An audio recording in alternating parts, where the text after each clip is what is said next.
Public Safety Office Legazpi ang dating ruta kan mga pampaserong jeepney. Ikan yan sa Primera sa Tercer Distrito Canalbay pasiling sa terminal kan syudad ni Legazpi sigun sa Public Safety Office Head Octavio Rivero sa entrevista kan Bomba Radyo Legazpi. Dahil namaangi ang mga nasambitan ng pampaserong jeepney sa Sarong Mall sa may parte kan Oro site huli sa pinagigibon na subuot ining terminal na nagkakausanan ng trapiko. Paliwanag kan opisyal na point-to-point na ang pagpundo kan mga ini asin day pwede sir na mag-ikot sa kunsain na lugar sa syudad.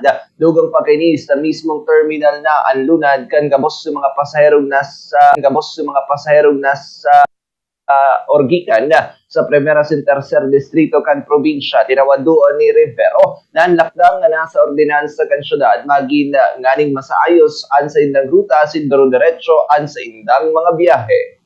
Pangapulan ko pa sa mga pasahero from 1st District to 3rd District. Magsunod po kita sa ordinansa. Lalo na sa mga driver. Tayo ni po tigigibong paglilit ini sa Sentro kan Legazpi, bako po ni para sa Muyati, kundi para sa gabos na mga nagraloob sa Sentro kan Legazpi. Ngayon po maging marayang ang agihan nindo na di ka mo ma-obstruct durdirsyon biyahe nindo. Kaya yun po, ano yung kami para ipautob ang ordinansa. Yan.